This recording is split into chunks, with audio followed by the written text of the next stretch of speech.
Hey, welcome to the newest episode of the Articulate Ox Podcast. I am your host, Soma79. Thank you so much for joining me today. My guest today is Will Hagle, and he has written this book on Madvillainy, the 33 and a third book. He's literally written the book on what may be the greatest independent hip-hop album of all time, Madvillainy by Madvillain, Madlib, MF Doom. Y'all know what I'm talking about. It's absolutely one of the greatest albums of all time, one of my favorites. And Will takes a really cool take at how he goes about talking about the album, the creation of the album. He has a little bit of a spin of his own to it, which we'll get into during the podcast interview. He talks to tons of people inside the Madvillain orbit and gets lots of great information. It's a really awesome book. I pre-ordered it as soon as I saw that it was coming out, and as soon as I read it, I reached right out to Will to see if he wanted to be on the podcast and talk about it, because I can chop it up about Doom all day long. I'm always happy to talk to another fan, and Will has a very interesting perspective, and I'm really glad that he wrote this book. So definitely grab it. I saw that it was selling out some places, so if you want it, get it. You know, with Doom stuff, it tends to disappear quickly, so go out and grab it. So check out the book, check out Will Hagle, R.I.P. Doom, check out some Madlib. Peace.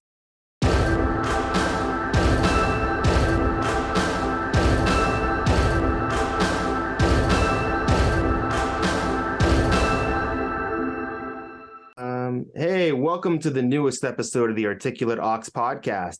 My guest today is someone I'm very excited to talk about. I was just telling him that I had ordered this book on Amazon as soon as I saw it, and I've been waiting, and it finally arrived the other day. This is Will Hagle. He literally wrote the book on Madvillainy, which to many is the greatest independent hip-hop album of all time. So, Will, how you doing today? I'm good. Thanks for having me. Excellent. Thank you for being here. So, my first question is, there's so many people who have been dying to write, I'm sure would have dying for the assignment to write this book. It's such a rich topic, and it's obviously, you know, the Doom legend is only growing, and now that he's gone. How did you get to be the one that got to write this book? It's a good question, and I was obviously thinking about that a lot while I was in the process of writing it, and now that it's come out, and when I was kind of interviewing people for the book, because, you know, I'm probably not the one to be writing the Madvillainy story, because I wasn't around for it being recorded. You know, I wasn't involved with it. I'm just like a fan, and that's kind of how I tried to approach the book. And I actually, before writing the book, I was pretty skeptical of any sort of writing about Doom, especially. And then Madlib is just kind of a hard subject to write about. And I feel like there's a lot of skepticism from people who are, I guess I'm speaking from my own perspective, that I was skeptic that anyone would be able to really write about this album and these artists in like a long form book such as this. So I almost immediately regretted it after being accepted. But I wasn't really thinking about that when I submitted the proposal for the 33 and a third series, which is what it came out on. And you know, I just, like you said, I mean, it's one of not just independent hip hop, like underground hip hop, whatever. Like, I think it's just one of the best albums of all time. Yeah. So for a book series about albums, it was naturally one that came to mind first. Yeah, it got me wondering what I'd have to do to write the Danger Doom one. But you know, Yeah. that's I was around when these albums came out. I heard the leak of Madvillain before it came out, and I was super excited. And I hadn't listened to that, and I sort of forgot about that part of the story. But after I reread about it in the book, I went back and replayed that, and it brought me back to that feeling. I'm like, oh, his voice is a little bit different. Like some of the songs aren't missing. You can't imagine it without accordion now, you know. Yeah. Although there's a lot on that version of the album, I think, that is worth revisiting for people who either have never heard it or are revisiting it after a long period of time. Oh, not just because it's interesting of how it changed, but it's just good on its own. It certainly is. It is. And it's a little more compact. I think it comes in at only about 40 minutes, I want to say. So it's I don't know, I guess better for your shorter runs. I don't know. But it's truly it's amazing. So one thing I want to ask about the book. So you took sort of a different style to approaching this book, and you can probably explain it better than I can, but just to kind of get it going, it's written from the perspective of 3 different AI programs. And that kind of comes in and out of the book to some degree. But can you kind of explain that a little bit? And Yeah, so I've heard other people say that, so it's a little like I didn't exactly probably accomplish what I set out to do, but one of the characters is supposed to be an AI character, which is kind of actually I started writing it like 2 years ago, and AI wasn't even as big of a topic as it is yeah, now. So it's like a little cringeworthy, I guess, when I look at it now, because I'm like, poor timing. Yeah. everyone's talking about AI, and it's also like AI has gotten to the point where it's writing really well. That's be another topic for another day. Yeah. But But I mean, I use it at all work. necessary. I use it at work today for stuff. It's, Yeah, it's and more people I've been talking to like are just regularly using Chat GPT for different things and all different sorts of work. So it's definitely one of those things that's going to be a part of life. But and the characters of the book are one is essentially two of them are supposed to be human, like kind of fictional superheroes, obviously drawing from inspiration from Doom. Doom's Yep. mythology. And that character that kind of writes more about Doom is called Dr. Truthiverse. And his approach, the way I conceptualize it, is that when he was a kid, he fell into a sewer of boiling truth and essentially saw all the truth of the universe, and then dedicated his life after that to telling lies to distract people from the truth because it's so horrible.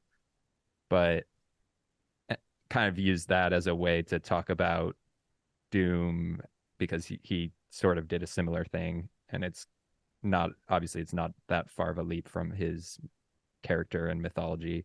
Right. But then also just, as a way to talk about Doom in a way that's not as straightforward as just a regular book about his life or something would be, and to kind of celebrate how he was a mysterious figure and stuff like that. And then the other character is Dr. Truthiverse's son. I don't know if you want me to break all this down, but Oh, I'll that's all just good, do man. it Go for quickly. it. Dr. Truthiverse's son is the Scene, and he was originally I tried to just write in free jazz kind of style inspired by Madlib, but over time it changed. But basically, he's Dr. Truthiverse's son, who is the opposite, who, experiences truth, but then wants everyone to see it. And then the third character is like a AI journalist who works for the same publication, music journalism publication The that the other Daily two Daily, I were, believe. and is, yeah, taking it over slowly. So I kind of tried to weave in, I don't know, I was like, it's weird to write a book about an album, especially artists like this that are held in such high esteem, where it's like any book I write about the album is never going to be as good as the actual album. And I, but at the same time, I wanted to try to be inspired by the album to write something that sort of stands on its own a little bit or has another story throughout it. But I it's think you mostly were talking about the successful album. in doing that. It definitely reminded me how on a lot of Doom's albums, like the structure is different than it is on, a lot of other hip hop you hear. There's you can go, I mean, on Victor Von too, I think it's like a 35-minute album and he's only 9 minutes of him rapping. Like you can go a Yeah. long time on a Doom album where you don't actually hear Doom, but it takes you on this other journey that all kind of fits in. And it's often mentioned about Madvillain. There's no hooks on this album. It's, Yeah. and that's something that a lot of people, would never expect from a hip hop album. Yep. So I think Exactly. it does work. It reminded me a little bit of, have you ever read Watchmen, when there's parts in between where where they talk, where the guy's on the shipwrecked character, and it sort of had that feel where it kind of like it was nice to take a little vacation in that, then go back into it, because you do make a good point that the story of Madvillain is sort of, it's been told a lot. I mean, there's been Stone's Throw documentaries, and it's for a story that on the surface looks like these meetings of the two minds. It's really just of people that are destined together, but it's really just a business deal that kind of just put two people who were essentially strangers in the same place at the same time, and they just made magic and then went their separate ways. Yeah, that's true. And it's like they didn't really think, I don't think either of them or anyone like Stone's Throw thought it was going to be, what it became. And it was kind of like, oh, I mean, from everyone I interviewed for the book too, and just like, any intelligent person already do, like, if these two people got together, then it probably would be great. So it wasn't that surprising, but Yeah, it is kind of funny to think like just because the legend has grown so much that it really was as simple as you said, like putting two artists together. Yeah.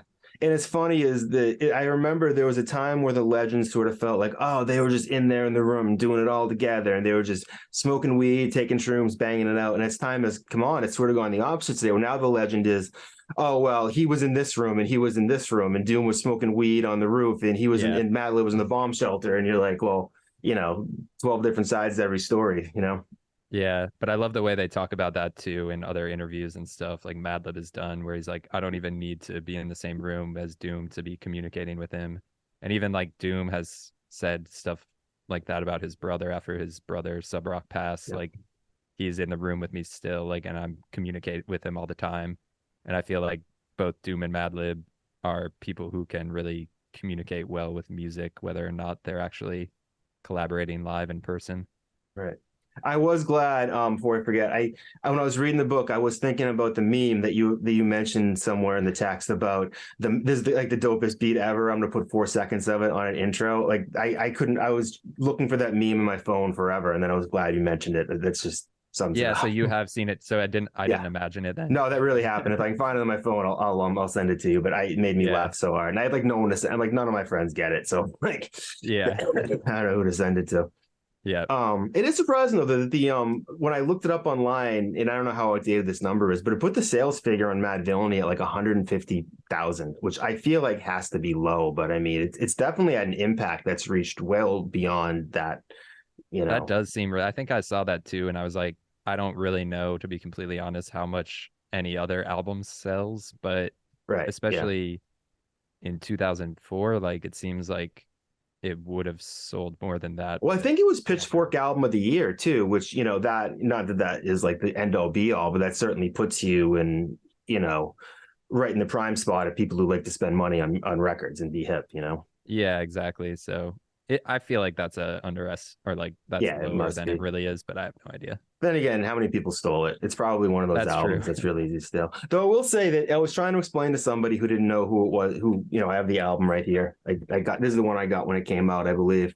Nice. And I'm like, this is essentially Dark Side of the Moon, like from a cover perspective to, our generation. Because it's like I don't know that there's that many albums that just invoke you with that feeling just by looking at it. You're like, yeah, I know what that is. And that is, Yeah, definitely. everybody has a feeling on it. And it's I don't know, it's a special document. I feel like it was kind of in a weird way like a marker of one of those albums that's like a clear marker of your taste, which it has evolved, like especially after Doom died, like it's even gone even farther, and like that the younger generation is still Right. discovering MF Doom and like holding him to be even not in higher esteem, but I guess more mainstream in a lot Yep. of ways. Yep. Whereas for a long time, like having that record was kind of a signifier of, and then if you see someone else has it, it's like, oh, yeah, I know who that is. But like you said too, even if you don't know who it is, you get who it is from looking at it. Yeah. I do remember when that album came out, I was working in the corporate office, and the guy next to me in a cubicle was like, have you heard of this Madvillain? And I was like, you heard of Madvillain? It was like, it blew my mind that suddenly that this was like, oh, people are going to know who this is now. Because I mean, I've been listening to Doom since maybe about a year after Operation Doomsday came out. So like I was not on the ground floor, but I was already on board. Like I was excited. I mean, for this album well before it came out. Yeah. And to see it change like that and have other people finally know who he was, great. It's. Yeah. And going back to your question about why am I the one to write this book, I feel like when I talk to people about the book, I have to explain that, people who knew me, I'm 31 right now. So when the album came out, I was 13 or 14, which is like prime, Right. music discovery age. But and liked I liked Madlib. I liked like LP and Mr. Liff and like that kind of, Yeah. more underground hip hop or whatever you want to call it, backpack rap, people would say at the time. Yep. But Mr. Liff's a uh, local legend where I'm from. oh, nice. He's Yeah, a Boston MC. We hold him in quite high regard out here. me too. He was one of Yeah. my favorite artists back that time, and still. But anyways, what I was gonna say is, like MF Doom, I have to admit, I didn't fully catch. He wasn't an immediate person that I latched onto of understanding everything he was doing and really appreciating it. And it really took me years of like me almost judging some of my friends who had the Yep. Madvillainy album and were like, this is the greatest album of all time. And I'm like, I think it was Like, just, prove it. yeah, like I didn't dislike it, but I didn't fully understand like the, I guess, avant-garde, if you want to call Yeah. it that, kind It of. was a little bit of like the joke in The Simpsons where they're like, you have to listen to the notes he's not playing. Yeah. And it's like, that's not always something you get the first pass. I mean, I know I didn't, when I first heard Danger Doom, I was instantly in love with Madvillainy. It did take me a little more time to, Yeah. there's a barrier to entry. And I actually think now that I'm saying this, I think now like younger people who are discovering Doom or Madvillainy and appreciating it, they can appreciate it more easily because of the influence Yes. that both Doom and Madlib, especially Doom in this case, kind of had on people like, I don't know, Odd Future or even like Tom York, like mainstream artists Yeah. over time. I had that with Fugazi. I was a big Fugazi fan when I was younger, but it always felt like really heavy music. And then when I went back to listen to it as an adult, I was like, oh, there's a lot of really deep bass grooves on this. And it's just because heavy music has become such a big part of music over the past 30 years, it kind of Yeah. by comparison made it like more melodic. And I got to fall in love with it for a whole different reason. Yeah, that makes sense. Yeah. So you did discover the album around the time it came up. You said it was about 13 years old. Do you remember having like the tape? I mean, I guess I'm showing my age, but like the CD or anything back then? I remember my friends having CDs, and this is what I'm saying. Like over the years, I remember my friends having CDs. I remember having MP3s, and then I remember other friends having vinyl, and then I started getting more into vinyl as I was older. This is probably like, you know, 18, 19, 20 around then. And um it was even like a couple years after that when I really started uh I guess appreciating the album. I don't think I actually had a copy until maybe 5 or 6 years ago. I mean, it's so.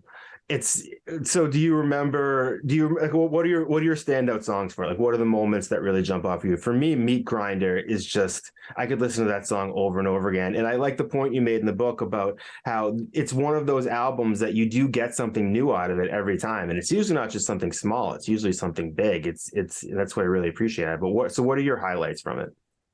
I feel like it's a standard answer, but Accordion is like somehow Yeah. it shouldn't be the most accessible song on the album just because of the way it sounds. I don't know, like it shouldn't be, but it's just so good that that's one that always brings me back.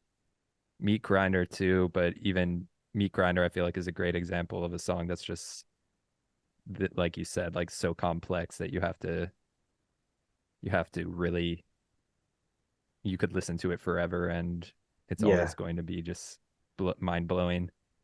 I always bring up, especially talking about the book, I always bring up Bistro kind of for what I was Oh, talking about, in that, it's not like a song you're gonna put on and just enjoy on its own, but listening to it in the context of the album, it's just such a genius song and it's hilarious. And like that was kind of a key to me of like hearing it the first time. I'm like, okay, who are all these people he's just shouting out on this random right. kind of throwaway track? And then when you really like understand, the complexity of the world building that he and Madlib both have done, and then just like the subtle humor of kind of it being a lounge track and like the stuff he's saying, I feel like that song is, especially after writing the book and the book kind of talking a lot about the mythology and folklore of the album and people sharing its stories. I feel like that one has, we oddly enough, that has become one of my favorite standout tracks.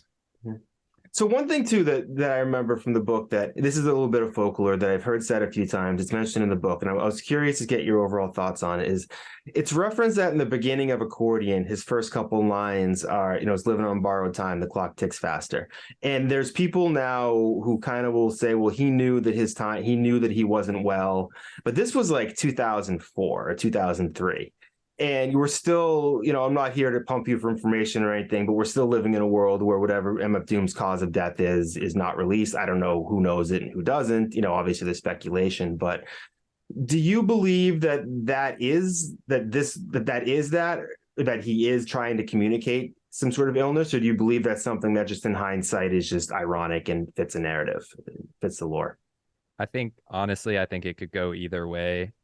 I think that it could very easily have just been a line because everyone is living off borrowed time and the clock's ticking faster for everyone. So uh, it would make sense that just, he would say that even if he wasn't sick at the time. It is in the book, a quote from Eric Coleman, who shot the photo that's used on the album cover. And he said that to me. I didn't really follow up on it just because like a lot of these people I was talking to, Doom was actually their friend or Right. a close collaborator and stuff like that. And obviously, like Doom as an artist wanted to protect anyone from finding out anything about his personal life. So I am like, as much as the natural human inclination is to be like, what did he die from? Was he really Right. sick in 2004?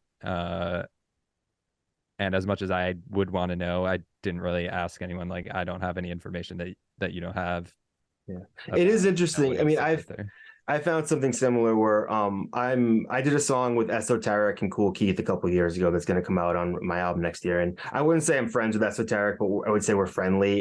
He's from Czarface, if familiar with him, another local Hmm. legend around here. And you find very few people have a bad word to say about him because he's nice to everybody. I So was like gonna interview him for the book, but it never worked out timing wise. Oh, it's too bad. He's a great interview. He's one of the nicest guys to talk to in the world. And so, there'd be a few times to go back and forth with him some emails. And, after I had, brought him on the album, I was like, look, I don't expect you to put me in touch with Doom, but is there some manager somewhere that you could give me an email address of that I could try? Because I'm like, I don't know what Doom charges. I could probably, who knows? This is probably like 2018. They'd already been working together on the albums, and it was, I think, the only time he never responded to one of my questions. Like every Yeah, other time, he's like, yeah, this is, yeah, I can help you with this, like, But like, I was like, yeah, that's it. I'm not going to get that answer, and yeah. I That's don't too blame bad. him either.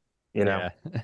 I think he might have actually been there the first night of where Doom the night in New York where Doom first Oh came yeah, out and I performed. believe it. Yeah. Yeah, I think he might have been performing that night in a Fantastic Four t-shirt if I remember correctly, but Nice. I don't That's know. great. Yeah.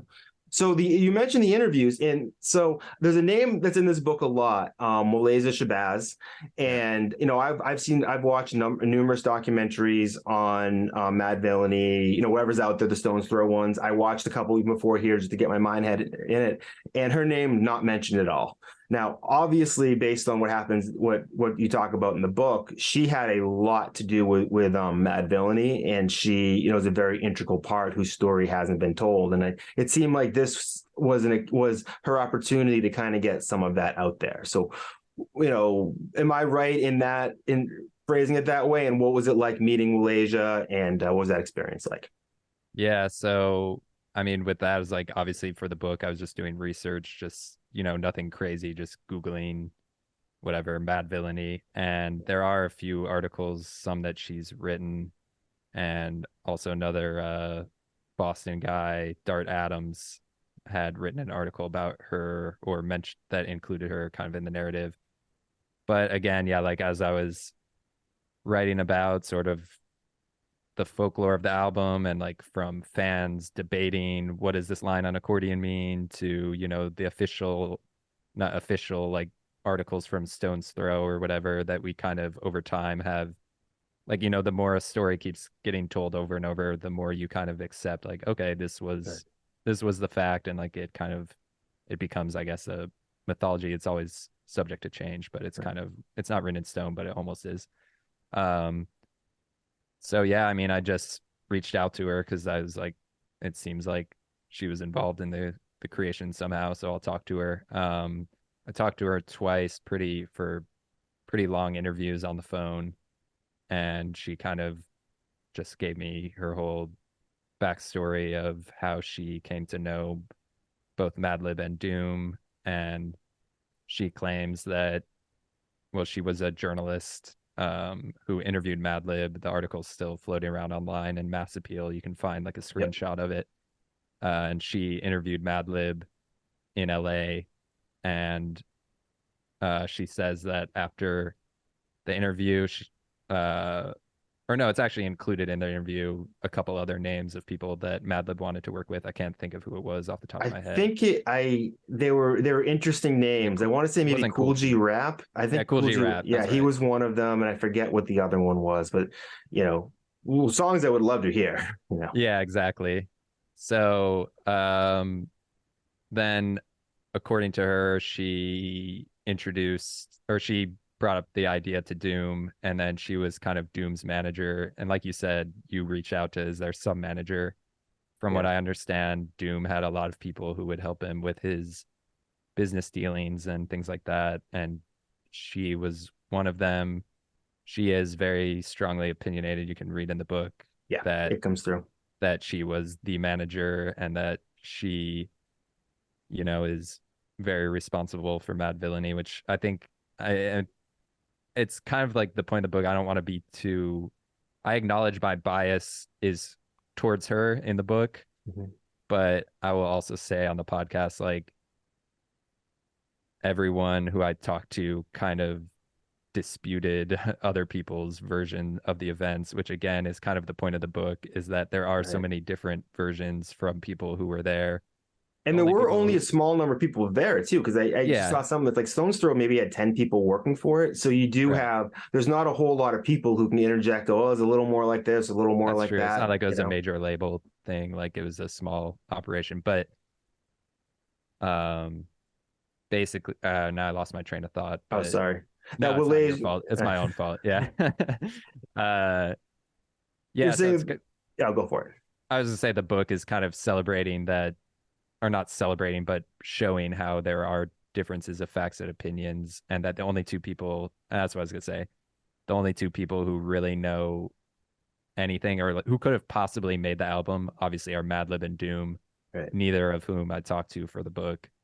right. So anything, and that's kind of the Dr. Truth Averse character comes in. Like it's a little, I guess, maybe a protection of I don't really consider myself a journalist. So it's like, I guess, a protection of against myself of like I'm not telling like 100% fact checked accurate story. I'm kind of letting Right. people speak for themselves. You were But sort of admittingly doing what every other Doom thing is doing anyway. yeah, Because there's always that little bit of like the story is never quite exactly the same, and it's like always like a whisper of something you heard around a corner, and like I think it really fits in the canon well that way. I really enjoyed that because it wasn't just I read a lot of music memoirs. I'm reading right now this really great new one about Biggie. And this was, and I read the Mariah Carey one. I read the Wu-Tang books. This one having that little bit of twist to it really it kept me invested in a way that I really enjoy. I think people are going to like that. yeah, I appreciate that because I guess like any other music biography probably isn't 100% accurate, even if it claims to be, and a little bit of the author's bias creeps in no matter what. So I figured I might as well acknowledge it. Yeah. um, So was this book in motion prior to Doom's passing? no, it wasn't. So So that's something, yeah. there was never any even and that's a tough get anyway, but there was never any that was never realistic to get. In Yeah. Madlib, I think I just watched a few minutes of a Madlib interview.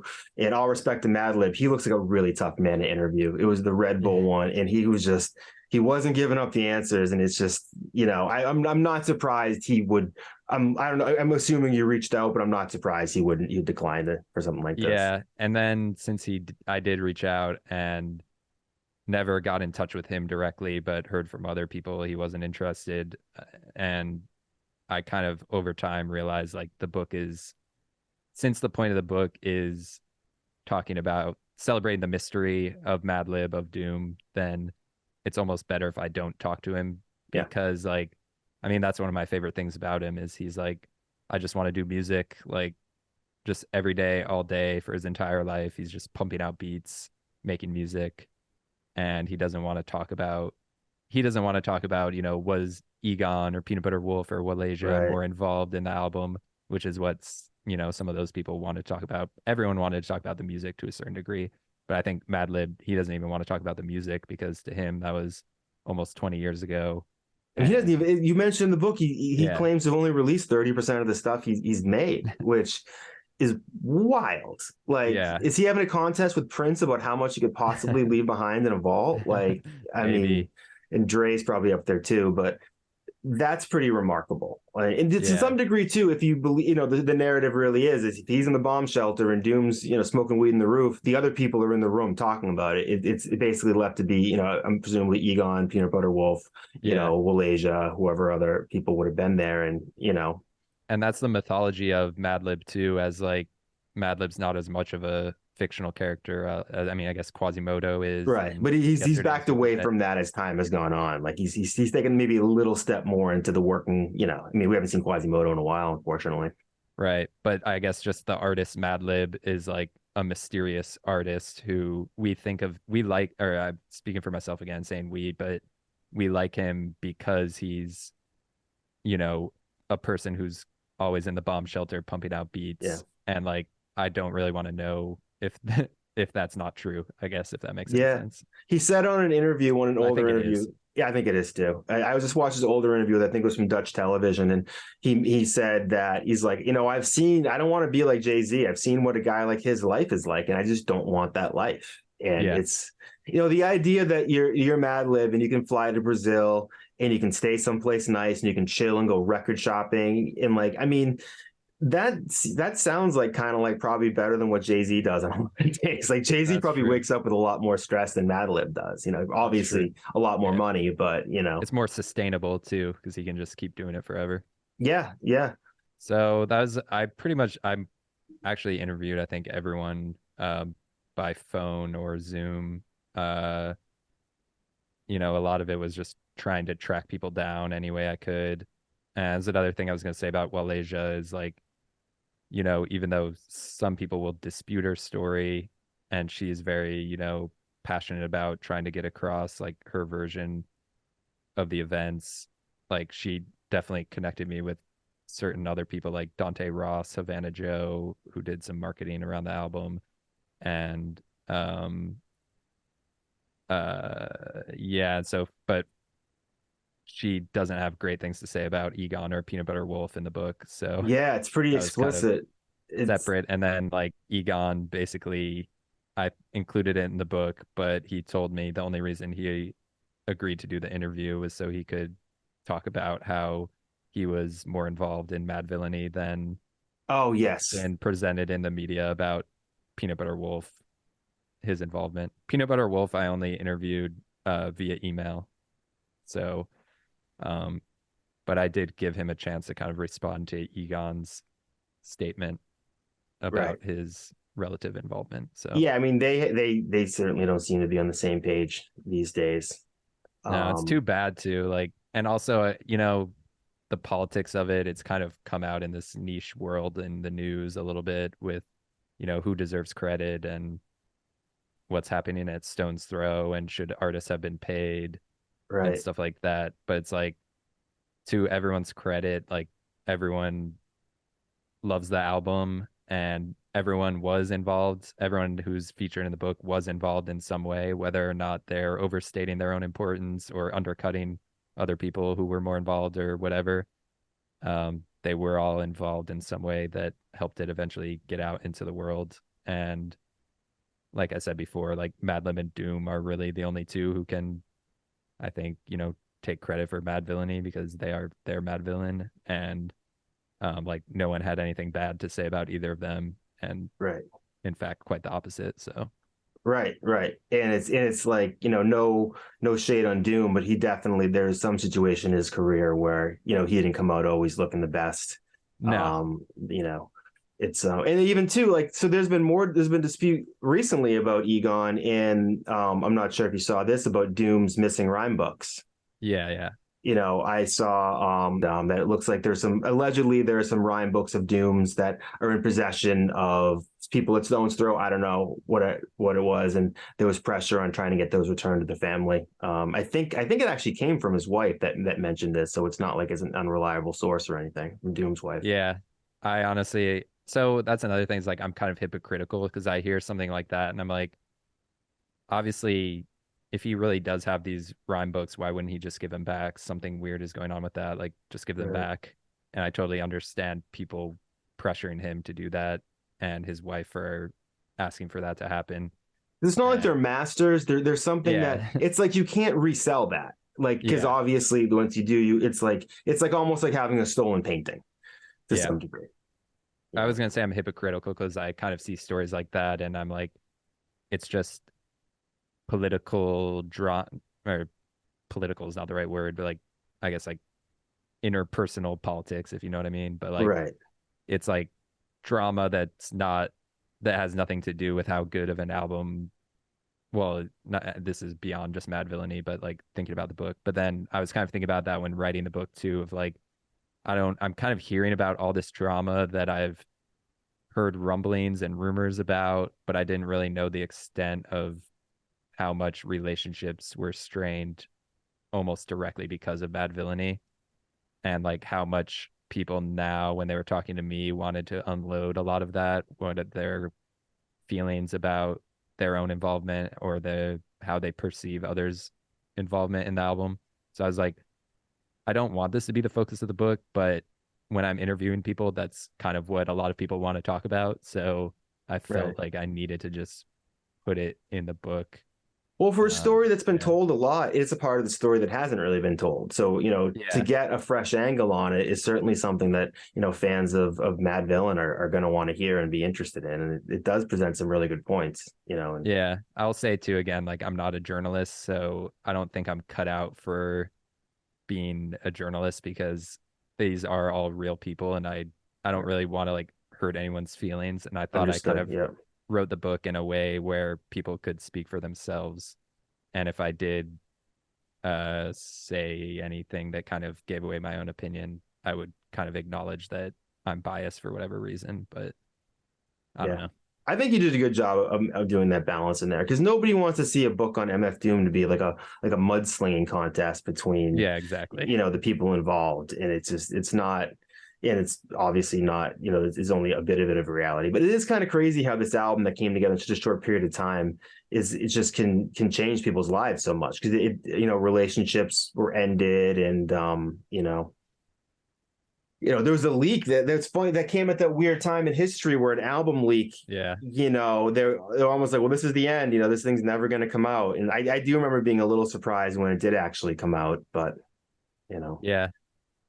A lot of people I talked to too kind of said, this is a common story of, Stone's Throw was friends living together in a house, Madlib always there. And, Doom, it wasn't like a big major label contract for Doom to record with Madlib.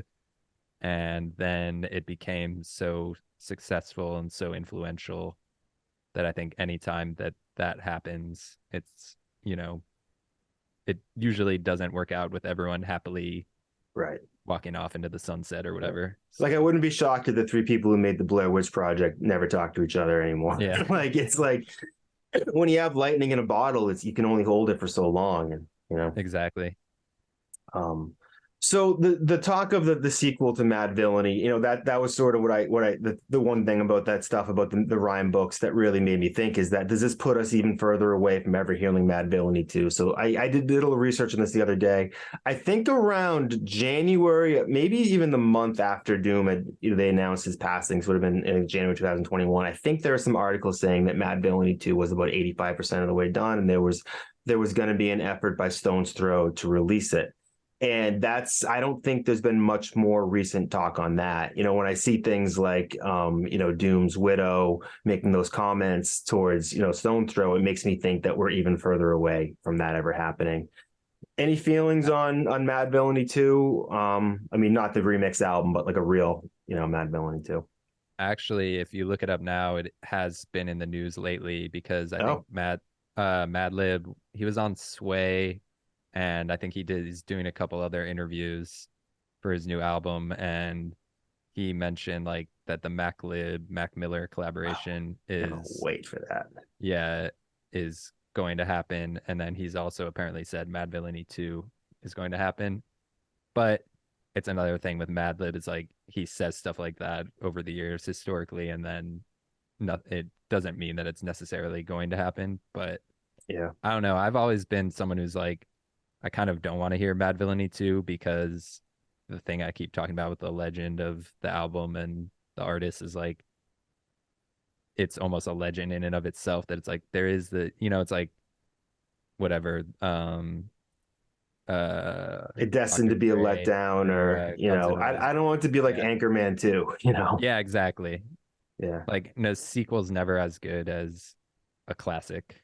What's interesting though is, I maybe I'm just talking myself into this because I do want to hear it, is that with his passing now, it sort of feels like I don't know, if you're reading a Marvel comic and Gwen Stacy's been dead for 10 years and all of a sudden she pops up in a story. Yeah, And I feel like that's that true. now you look at it like a lost relic, maybe just the feeling of him speaking from beyond the grave will add something, to it. I I mean, think that's it my I hope. think it will. Like I think the context has definitely changed. Like even that song that came out, Belize, his feature on Belize or something, Yeah. or like any feature that comes out where it's, someone has died and or any song that comes out posthumously or however you pronounce that, Yeah. it's always kind of a different feeling. And I think you're spot on with that comparison of like how I Madlib wonder is now. how much Doom there is that we haven't heard as well. I mean, I think Esoteric acknowledged at some point there's probably another album worth of material that he probably has, but wouldn't put, would it probably will see the light of day, but you mentioned you're obviously going to work with the family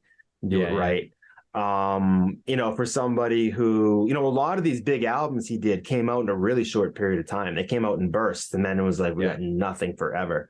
yeah. So one would have, and then I mean, one of the reasons why I even felt like reaching out to see if I can get Doom in a song with myself is that I'd see him working with artists that I'd never heard of before, and I looked them up, Yeah. and I'm like, there's not that they don't have a huge following or anything. I'm like, I don't know how he's making choices, but Yeah, hopefully there's a lot of Doom to be heard left. I'm sure there is. The other thing I heard about Madvillainy too is that it's in some of these recent articles is that some of the beats that were originally or that Doom originally rapped on have been used by other artists, which I know too. Like Yeah, I'm wearing the Matt Gibbs yeah. sweatshirt that my brother gave me because I don't he thinks I don't like bandana enough. But I do like the sweatshirt. And I'm not as on board with those albums. Like, I need to give him another shot, but the Freddie Gibbs Madlib stuff hasn't hit me the way it's hit other people, and I keep telling myself yeah, I got to go back and give it another shot. But I you know, love both those artists separately, and I yeah, think together they're not as it. I don't think they're as good as a lot of people think either. yeah. Um, but I like Pinata a lot, but I don't think it's maybe as good as some people think it is. Yeah. There is a worry to me that I'm a huge Wu-Tang fan, but Yeah, you listen to new Wu-Tang music and RZA, it's like RZA's never heard a Wu-Tang song, right. which, all respect to RZA. I'm not realizing I'm saying that live on the internet. So, I Yeah, mean, it's metaphorically speaking, of course, yeah. but I wouldn't want to I would hope a Madvillainy 2 wouldn't sound like, oh man, I've redone everything. I would hope it That's has what some of I'm that worried same dusty about. feel. It's Yeah. almost like even if some of the songs did end up on the Freddie Gibbs albums or any other projects, it's almost like I just want to hear Yeah. how they I'd were rather have originally it. made. Yeah, Yeah. I but hope that's what it is. And the thing is, it's going to although, be, yeah, yeah, it's what will be so tough is, I mean, the album, like, everything you have to replicate a cover too that gives you the same message. You can't just throw yeah, this out there looking like garbage. This has to, this can't be what Victor Vaughn 2, where that sits in the yeah, canon compared to Victor Vaughn 1. or even like the remix album, like you mentioned. Yeah, which is okay. I Yeah, mean, it's better than okay, but it's not. I can't remember the last time I put it on. When I do put it on, I'm like, I just want to put on Madvillainy. right. It doesn't. I think even Madlib said that he meant to do it only for his own listening. I don't think they ever really planned on releasing it. Yeah, But exactly. yeah, That like a lot of Madlib stuff. The other yeah, thing I was gonna say really quick on uh Hardcore Hustle and Rhinestone Cowboy. I This is in the book, but there's a version of Hardcore Hustle with one of Doom's verses from Rhinestone Cowboy on yes, the beat. So, and then like just from what some other people have told me about kind of their process during the making of the album was like, Madlib would make a beat or, CDs of beats. Doom would just rap over the whole beat, send it back, and then Madlib would kind of edit it and rearrange it and stuff. So I wouldn't be surprised if like, you know, taking a Doom verse and putting it over a different beat was part of the original Madvillainy process. So if that's the yeah. case, then why not do it for Madvillainy too? as well. Yeah, it's a good point. Yeah. Yeah. And to your point about stuff that gets announced that doesn't happen, that same interview I was watching with Madlib, and he was very young, and the Dutch interview, he's rattling off all the stuff he's working on. He's like working on Madvillain 2, JLib 2, Yeah. and then 30 things. And I'm like, never got Madvillain 2, never got JLib 2. Like, and half the other stuff you mentioned never happened. Or, they may exist. It's just we That's had the never thing, is he heard probably them. was working on it, but Yeah, whether it, for whatever business reasons, comes out or not. it's probably on a hard drive somewhere, you know? Yep. Or I mean, I'm surprised. probably on a tape or a CD. Yeah, yeah. Every Yeah. time I end up Googling Jay Dilla and I realize just how long he's been gone, it doesn't feel like hip hop's done a good job of keeping Jay Dilla's legacy alive. And Definitely. but he's Another been one gone is, a long time. yeah, like his influence even after he passed has just only gotten bigger. Yeah, yeah. I mean, these were not. I mean, I was very into underground hip hop at the time. I was performing around Boston and stuff, and these were not huge records when they Right. were alive. I mean, we'd go out. I remember like going up to Newberry Comics and hoping, they might have 2 or 3 copies. So like you'd have to get there early to make sure you got a copy of it. And, Yeah.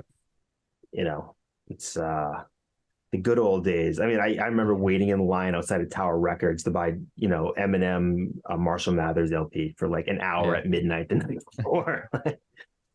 Yeah. I always remember going to Best Buy with my mom and my brother, and he was waiting outside to get Beastie Boys Hello Nasty. I think I waited for that one But too. it's like, I feel like everyone has a memory like that of, or people of a certain age have the memory of like waiting to get a particular CD or album or whatever it was, that Yeah. you don't really have to do that anymore.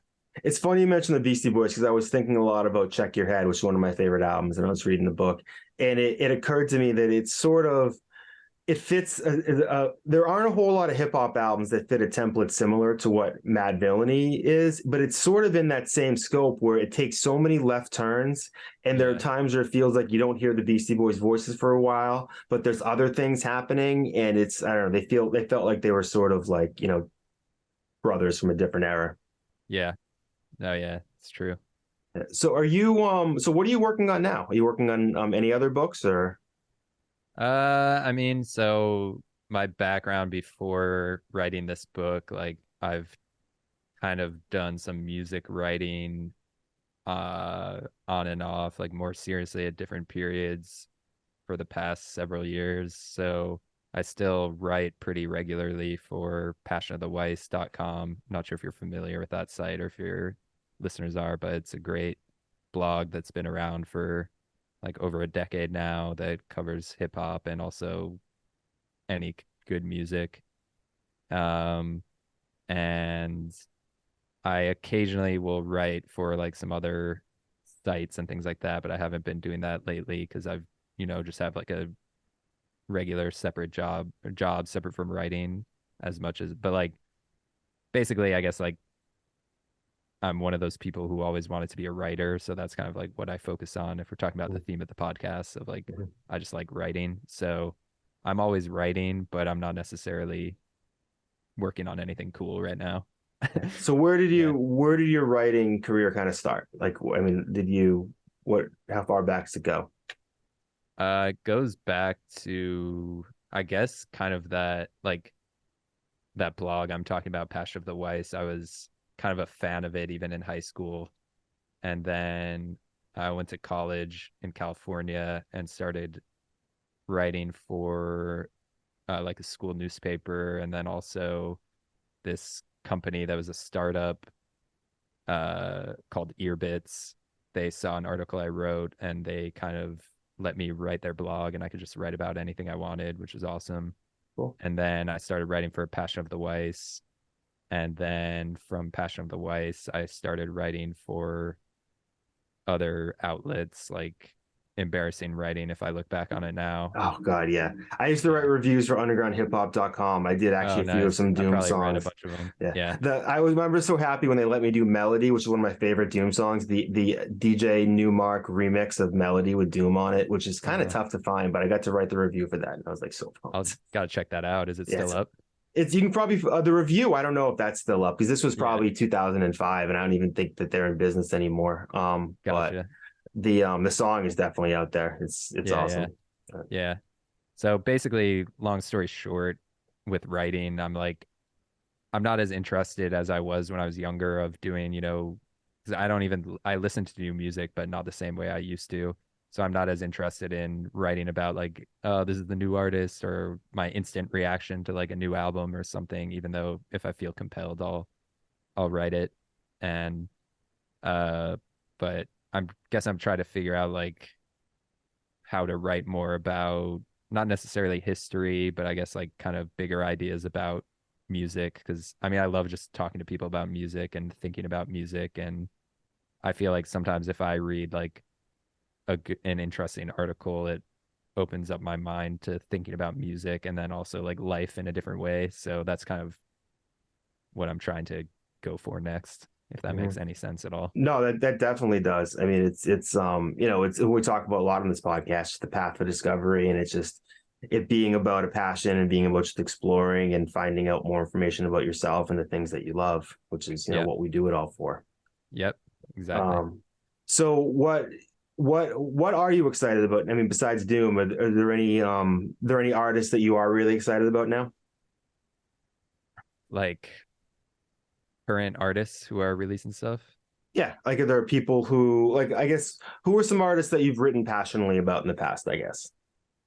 Um, I don't even know. Like I have such my brain can only think back a couple weeks when I wrote an Yeah. article about Slow Tie, his new album, which he's another one who I don't know if you're a fan of him. Are you a fan of Slow Tie at all? The name Or you sounds know him? familiar, but I probably You heard it, should but don't check it know. out. I think you'd probably find it interesting. Sweet. He's from England and his first two albums were more kind of like grime, rap, hip hop. And then this album's more kind of like post punk. It's called Ugly. It just came out this year. That's a cool And mix. yeah, and he's another one who I didn't really like. He gets a lot of critical kind of praise, and I didn't really understand it until like this third album that really appealed to me right away. The new Danny Brown and JPEG Mafia album. I saw people on the day it came out calling it 2023 Madvillainy. Really, I definitely heard a lot of praise. I didn't hear that. I had to go I back don't and know. check Have you that listened out. to that album? I haven't. There was one that I definitely. There's so much new stuff comes out. It was one that I Yeah, kind of yeah. like pegged to listen to, and then I never went back to. But now I'll go check it out. Yeah, you should listen to that because it's like it's I think it's true because it's one of the few albums I would compare like or I would accurate or would say that calling it Yeah, Madvillainy 2 or whatever is like accurate because it's too underground kind of mainstream I guess but hip hop legends making like a yeah. really stylistically weird kind of avant-garde album. Yeah, I love Detroit hip hop, like Danny Yeah. Brown, and he doesn't sound like a lot of Detroit hip hop, but it's good to have him in the mix. Like his music is, he doesn't much like Doom didn't get the appreciation in his day that really he deserved. And obviously he's still doing stuff, but Yeah. And speaking of Detroit, Z Loopers, I think he's from Detroit. I might be wrong about that. Don't fact check me. I don't right, claim to be a journalist, but yeah, no, he has a new album that's really, really good. And I guess speaking of artists who I've written about in the past, I feel like Earl Sweatshirt is one of my probably favorite artists of all time. And I feel like, that might be partially because of my age. He's kind of like around my same age. So I don't know if you would think of him as like a younger No, generation, I but he actually kind of, I yeah. interviewed somebody on Tyler that's coming up on an upcoming episode, and so I did a deep dive into Odd Future, and yeah, Earl Sweatshirt's amazing. Yeah, yeah. So I've written some stuff on him and just I listen to him all the time. So I think he's kind of one of the artists who obviously love Doom Oh and God, yeah. Madlib and like carries on the tradition in a cool way. Right. And like I know there's some criticism that people are like, well, everybody wants to wear a mask now. And everybody, which I think you see a little of that. I don't think you see too much of it. But No. they keep the spirit alive in the way that it should be kept alive. It's not like they're trying to Exactly, rip yeah. him off or anything. They're just the footage of I think is it him and Tyler? It's Tyler and another Odd Future guy when they meet Doom Yeah, I put that in the backstage. book actually, like a Oh line man. about that. Yeah. It brings joy to your heart just to see it because they're obviously so appreciative and he's obviously in a great mood and Yeah. And and like another kind of weird thing about Mad Villainy is even though Doom is an LA artist and obviously Madlib's from Oxnard, but the album was kind of conceived and in a lot of ways is like an LA album. And then obviously Odd Future was an LA group of like a specific time period that captured like a specific sort of energy. And I feel like, I don't know, maybe I'm connecting lines that shouldn't be No, connected, but and I feel like there's something there. yeah, it made me think too that I was in LA a lot around that period, around 2000, 2004. I had to go to shows like the El Rey Theater. I got to go to Mhm. DJ Qbert introducing his QFO and stuff. And it reminds me that, like, I never like saw Doom or any of those people, but like there's it does have that energy that brings me back to that. And it's like it's Yeah. Doom is really not an LA artist. And No, not at all. Like he sounds so New York and then obviously like Georgia and stuff too. So yeah. yeah, he sounds like somebody who just wandered out of the woods and just wound up on your front lawn or something. He's Yeah. just, it's I don't know. And it's like with Doom, I always compare Doom to like I'm not really a drinker, but like if you want to get like the really, really high end scotch, it's like, oh, this scotch is $500 a bottle. If you haven't had the $400 and the $300 and the $200 on the way down, you don't really have the appreciation for it. It's like it is like Right. one of those things you need to build up your taste a little bit to really understand why Doom is so special and why Madlib is so special. Yeah, that's a great analogy. I think he did a great job presenting it in this book too. It's this is an album that is going, and I wouldn't be surprised if I have a few of these books on my shelf. I think I have the one for OK Computer and maybe the one for DJ Shadow's Introducing. But you see these books a lot, and I'm feeling this is going to be one a lot of people are going to want. I mean, obviously we said it's selling out already now, but Yeah, I appreciate that. There's one on donuts too that I I gotta read that. bought and I started reading, but I think people seem to like that one, so that's another one that people should check out. Have you heard much from the reaction since the book's been released? A little bit, like I was pretty nervous about putting it out just because I was like, like I said, I'm skeptical of anyone who's writing about Doom and Right. Madlib, and I know like there are people who are way bigger fans than me, and like because I wasn't an initial fan, I'm aware that it's like it's gatekeeping for lack of a better term is like has people have kind of been gatekeepers of Oh yeah, Doom, definitely. The people especially. screaming about all caps when he spelled the man's name, like, Exactly, yeah. I wish Doom could just come back for one day and just say chill on that, Yeah, like, and then, yeah. Which I wrote this in the book too, but everyone who actually knew him will spell his name just, capital D maybe, or just all lowercase Doom. Like no one's spelling yeah, it in all caps if they actually knew him because they just called him that because that's of his last name, yeah. which is just funny because people think like, oh, you don't really know Doom if you don't use all caps and all this stuff. It's like it's All right, crazy, keyboard but yeah, warrior. yeah. Doom. um, It seems like it's inevitable that at some point we may get the MF Doom movie. I think Jonah Hill bought the life rights to Really, is Doom, he gonna if I play recall Doom? correctly. That'd be hilarious. He's somebody who I think, if we're talking about people in the culture now, he could probably do a good job at it. I think so. I think he would do probably something weird and unique with it if I had to guess, but we'll see. Yeah. I'm sure we will get the movie though. You're right. Yeah, but there's always like there was supposed to be a Cage movie for so long, and that never with Shia Oh, LaBeouf, and that really? never happened yet. There's an information I don't think I ever had is that when Subrock passed away, he had been leaving Cage's house, and that was Yeah, something I I didn't never knew that realize. either. I'm not the first person to write that, so I think I read that somewhere else, but also people told me that in interviews, and I thought that was really interesting because I didn't know. I used to like Cage when I was younger too, but I didn't really know that he was connected with KMD like at that time. So Yeah, I didn't yeah, realize that either. And it's obviously there's so much lore to Cage, and he's somebody who sort of disappeared over the years. I don't, yeah, but I got to work with copyright on a few songs, and I'm like, sometimes we'll text a little bit about stuff, and I'm like, kind of want to ask him about Cage, but I don't want to open up that yeah, that can of worms. It's you know, being the esoteric fans that we all were back in the day, that was a crazy beef between like 7L and esoteric and like all of Def Chucks. yeah. I honestly don't know much about it, but now that's It's something else worth to look up. it's worth Yeah, Googling. yeah, I have my ideas on who won, but It's interesting too. The Madvillainy movie. It's you almost it's got to be somebody whose face isn't going to be seen the entire time. You know, Yeah, it's true. Mandalorian esque. They shouldn't even credit the actor who plays him. That would be cool. Yeah. Yeah.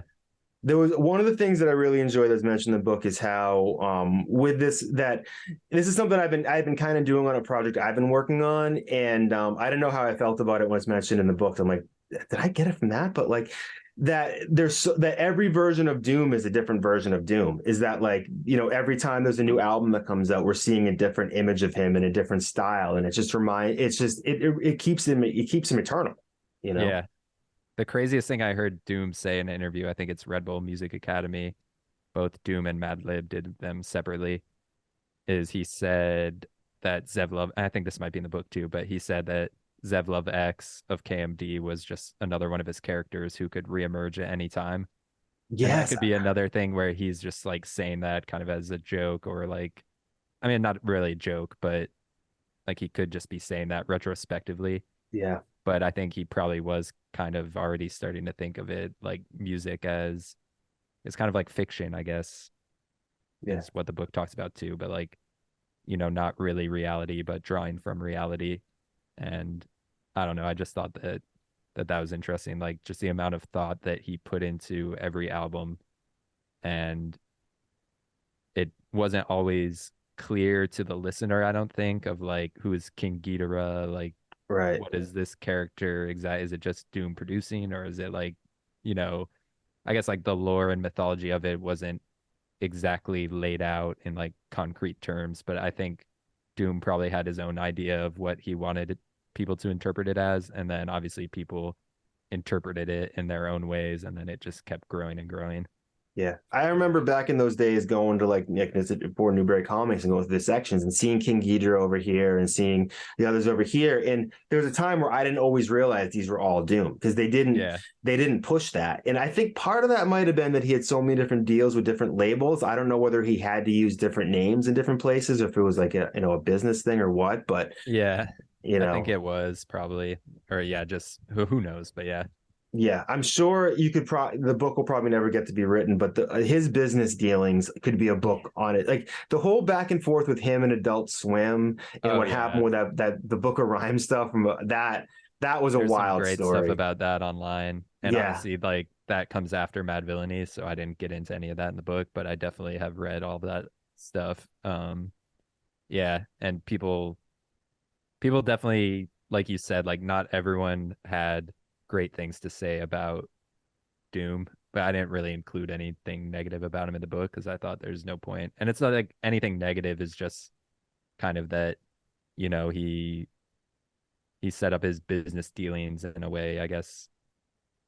Someone said, I think Dante Ross in the book says like he came from the Grand Poobah Yes. school of cash and carry, and Yep. like wanted everything cash, no deals or anything. But that fit the supervillain character and his actual origin story of being dumped by a major label. So can't Yeah. really blame him. It is wild how that all tied back to I that was something else I didn't realize in the book. It all tied back to one of the most influential records in my life, which is Cop Killer by Body Count. Where Yeah. that had and when that album came out, my mind was blown. Yeah. And the idea that this was somehow tied to that same fear, it's really small world. Yeah. And hip hop's always been a small world, but it's just it is nuts. It's changed the course of history. Yeah. So were you a fan of Madlib too around this time? I'm just curious now. Yeah, Or I think yeah. so. I mean, when I go through my old records, like I definitely had J Lib. The Madlib album I listened to most was the one where he had the Blue Note jazz catalog and he Yeah. flipped Yeah. that. So that was the one I knew. But I was a really big fan of DJ Shadow, Visible Scratch Pickles, all of those dudes.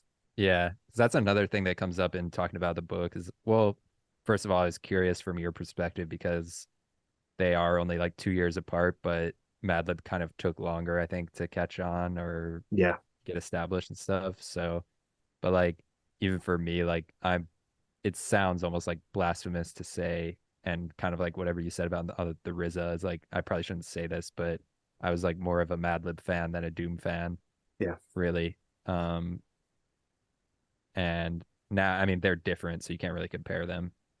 like obviously Doom is a better rapper, and I think their production styles are too different to really compare, but I really like Madlib's production and always have. So I feel like probably because, he passed away and his face is on the cover. I mean, I always thought of Madvillainy more as a Doom album rather than a Madlib album, Right. even though I'm like a big Madlib fan. I don't know, it doesn't quite make sense, but I guess it does. Well, it kind of It speaks makes to the sense. dichotomy of those two because you have Madlib's a guy who just seems to love the music more than anything, and I'm sure Doom loves the music, but he's like you say, he's a Grand Poobah guy. He's like cash in hand, you Yeah, know.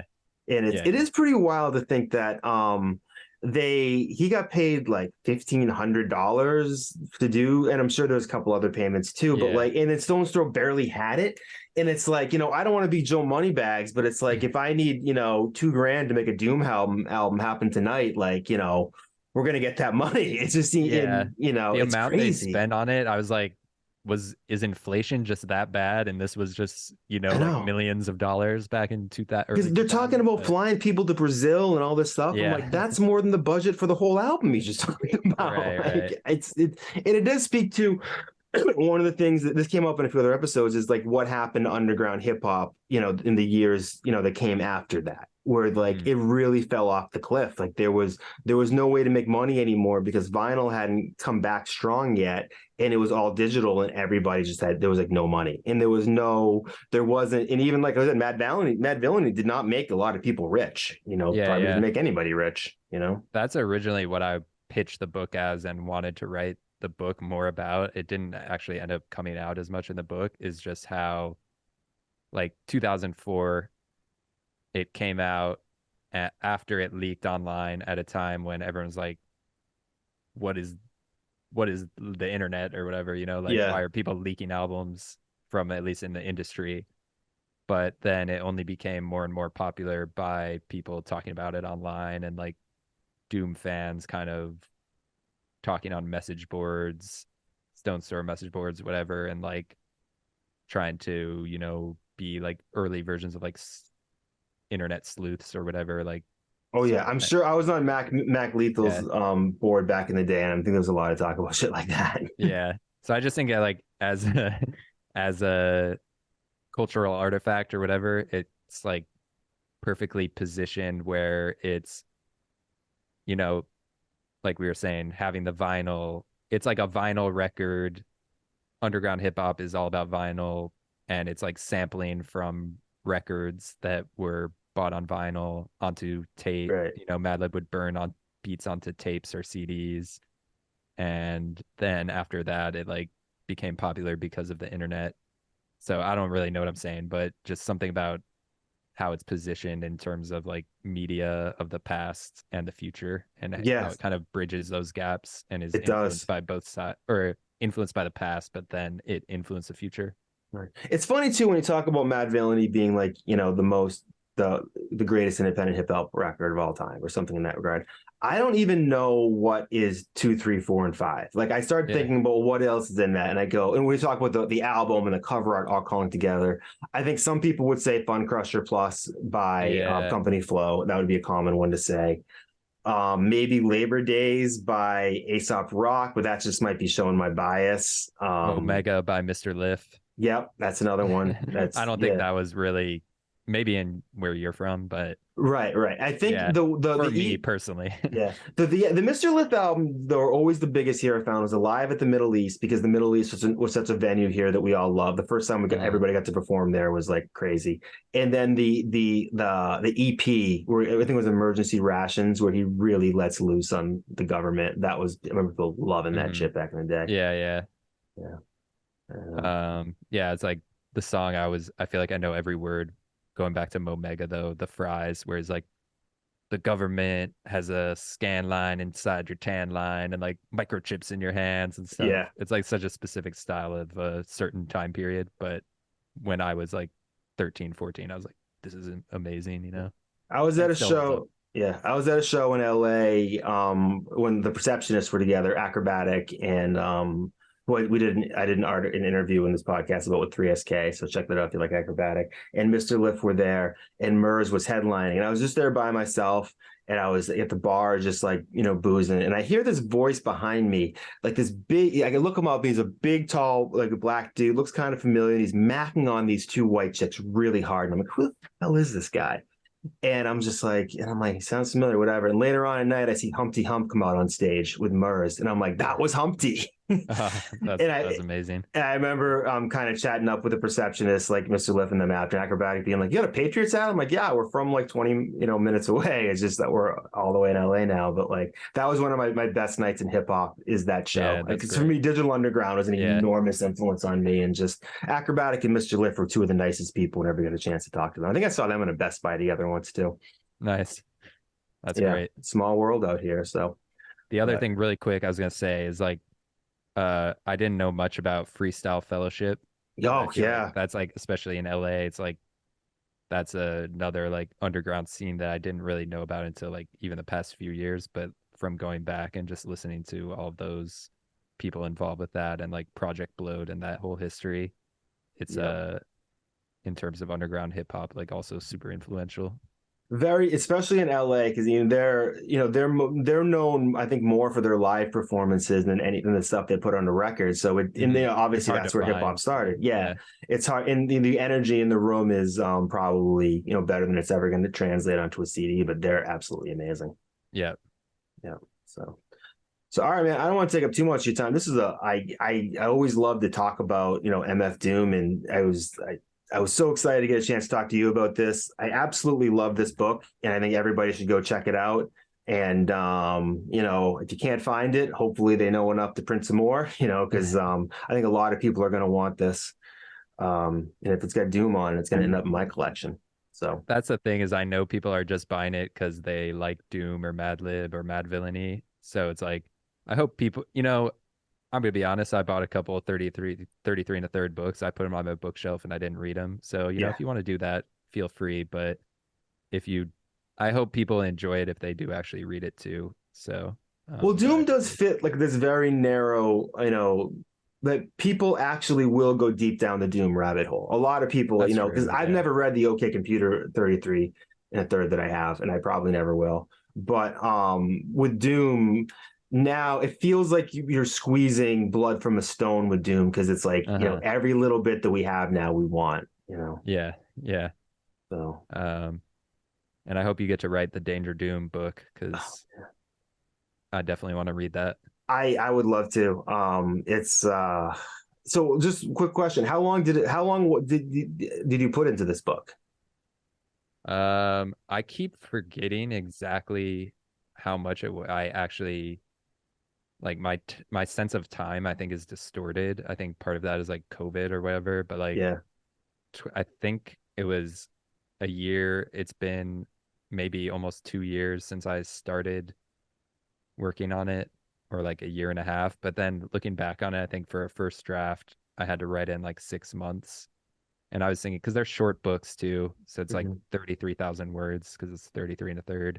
Like a real novel would be that makes sense. A real like novel would be twice that amount. And sometimes I've ran a blog post that's like 10,000 words. So I was like, I can do that, right. And then in retrospect, I wish I had more time, and I wish I had more words, because I had to cut out like 20,000 words. Was there anything in particular that was cut out that you think could be worth dropping jewels on us? It's nothing really like juicy or like new information, I don't think, but a lot of just more interviews with people, and like going deeper into, I guess, Doom and Madlib's backstories, and like the backstory of Stone's Throw and stuff like that, kind of leading up to the album. But there's a great podcast, if you haven't heard it. The I think Search did it. MC Search did it about Doom, which I listened to it, and I think it's in the bibliography of my book. So that's the other thing too I was going to mention, is this is one instance where the footnotes at the end, I looked up everyone, and I'm going to go back and read almost all these articles that I haven't read, because I was so happy that was there. It was very well, and there's stuff I'd never seen before. Yeah, definitely everyone should check out if you're interested. Check out all those articles. One more question on this. So the approach you took, like I said, I've only read a few of these different types of 33 and third books. Is this the approach you took of writing from, the stories, the Dr. Truth verse and stuff? Was that a surprise to them, or is that something that sort of appears in a lot of their books? I think it appears in some other books. I know the John Darnielle of the Mountain Goats, like indie Oh, I singer love them. songwriter. Yeah. Yeah, he's great. I think he wrote a book for them, and it's like completely fictional. I forget, it's about Ozzy Osbourne or something like that. Oh my God, that sounds amazing. Yeah, and they were really receptive to the idea because I didn't pitch it as a fictional kind of framing. And a few months into working on the book, I realized that was the direction I wanted to go. And so I just emailed like the editor that I worked with there, and she said it sounded like a good idea and would fit the theme of the album. So they let me run with it. Were there Doom fans on that end too? I don't really know, to be honest. I think so, but I haven't like really talked to anyone about. Yeah. It's got to be a bunch of music, Yeah, kind of music geeks working over there, and you probably can't have a exactly. room Yeah. with like five music geeks without having at least one that's into Doom. So, Yep. cool, man. All right. Well, I really appreciate your time. Will Hagle, Madvillainy wrote the book on, as far as I'm concerned, the greatest album ever made. Go Yep. and read the book. Thank you so much. It's been a pleasure talking to you, man. Thank you for having me. All right. Appreciate it.